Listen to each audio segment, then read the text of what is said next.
Halo teman-teman, Assalamualaikum warahmatullahi wabarakatuh. Video kali ini saya akan menjelaskan tentang pencegahan kanker leher rahim ya.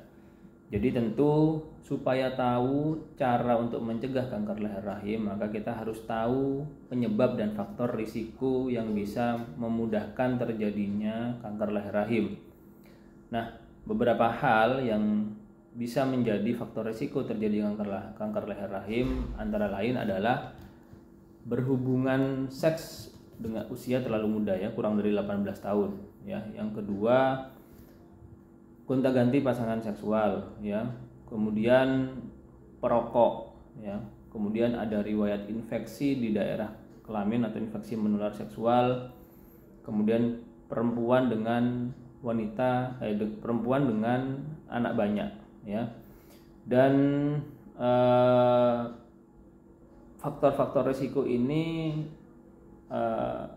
bisa memudahkan terjadinya paparan virus HPV ya, infeksi virus HPV, dan lebih tepatnya lagi HPV yang tipe ganas yang bisa menyebabkan kanker leher rahim. Nah, upaya-upaya yang harus dilakukan supaya bisa mencegah terjadinya kanker leher rahim tentu ya meniadakan faktor risiko tadi ya, meniadakan faktor risiko tadi. Yang pertama tentu ya jangan merokok ya. Upayakan pola hidup sehat, gaya hidup sehat ya, sering berolahraga, menghindari rokok, tidur cukup, makanan yang bergizi. Makanan itu semua untuk meningkatkan sistem imun tubuh kita. Dengan meningkatnya sistem imun tubuh kita, harapannya virus-virus atau mikroorganisme yang menginfeksi area kelamin itu bisa dieradikasi ya, dibinasakan oleh sistem kekebalan tubuh atau tentara imunitas kita ya. Kemudian yang kedua, setia pada satu pasangan ya, tidak berganti pasangan seksual ya, karena memang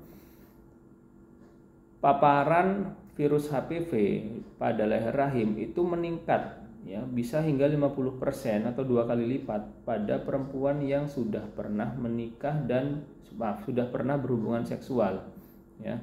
Ditambah akan memperburuk lagi bila ada sexual habit yang kurang baik seperti bergonta-ganti pasangan ya.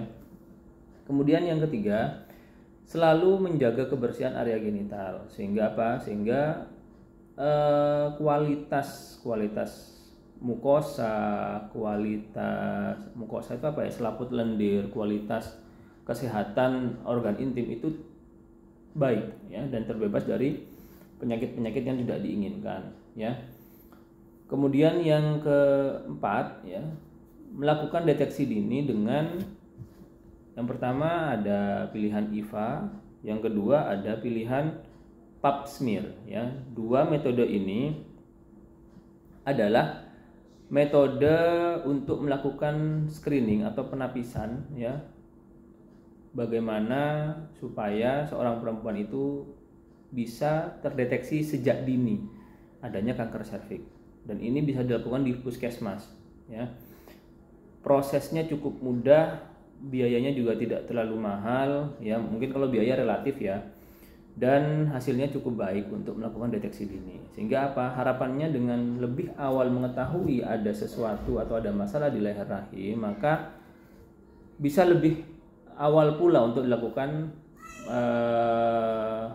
tindakan ya, misalnya apakah perlu dilakukan operasi, dilakukan tindakan pemotongan sebagian dari leher rahim, apakah perlu dilakukan tindakan biopsi dan sebagainya, itu bisa segera dilakukan sejak dini ya. Kemudian vaksinasi HPV ya, salah satu program pemerintah yang mulai diupayakan untuk menjadi program nasional dan bisa mencakup seluruh perempuan di Indonesia, terutama yang usia-usia remaja, itu adalah vaksin HPV ya.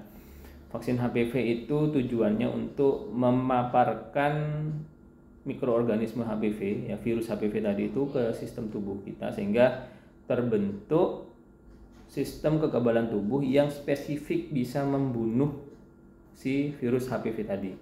Sehingga sehingga kemungkinan terjangkitnya kanker leher rahim itu menjadi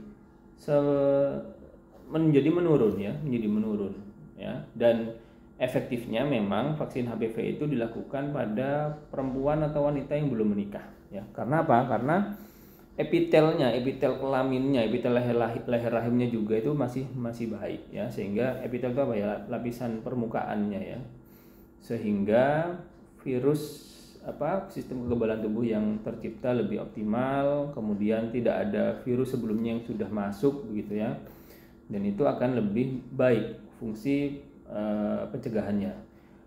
Namun tentu bukan berarti yang sudah menikah dan sudah pernah berhubungan tidak dianjurkan untuk berhubungan, tetap saja dianjurkan karena masih memiliki manfaat ya, dan bisa mengurangi kemungkinan terjangkitnya leher rahim, kanker leher rahim ya. Secara alami kanker leher rahim ini kan prosesnya tidak terjadi dalam waktu sebulan 2 bulan ya, bisa 15 hingga 20 tahun bahkan, dan tentu waktu yang lama ini itu sangat sayang sekali kalau dilewatkan dan kita tidak berbuat apa-apa sehingga yang terjadi adalah sudah stadium lanjut baru datang ke dokter misalnya. Nah itu sayang sekali karena prosesnya lama ya. Dan yang perlu diperhatikan adalah mengenal keluhan-keluhan di area organ intim itu sebagai tanda bahaya gitu ya. Misalnya ada keputihan, ya sudah segera periksa ke dokter. Misalnya ada perdarahan, segera periksa ke dokter. Setelah berhubungan dengan suami ada perdarahan, segera periksa ke dokter. Jadi jangan menunda terlalu lama dan jangan takut untuk ke dokter kandungan ya. Demi kesehatan panjenengan semua ya, demi kesehatan ibu-ibu semua. Sehingga kalau ada masalah bisa segera diatasi, dan tidak semua keluhan tadi itu berhubungan dengan keganasan ya. Kadang-kadang pasien terlalu takut ke dokter karena takut ketahuan ya. Justru itu yang pola pikir yang keliru sebenarnya ya. Jadi sebaiknya semakin dini mengenal keluhan, semakin dini memeriksakan diri ke dokter, maka semakin baik pula ya, semakin baik pula untuk tindakannya, kemudian outcome-nya atau luarannya. Jadi itu tadi ya beberapa hal yang digunakan atau yang diperlukan untuk pencegahan kanker leher rahim ya. Terima kasih. Wassalamualaikum warahmatullahi wabarakatuh. Berbagi ilmu, berbagi manfaat.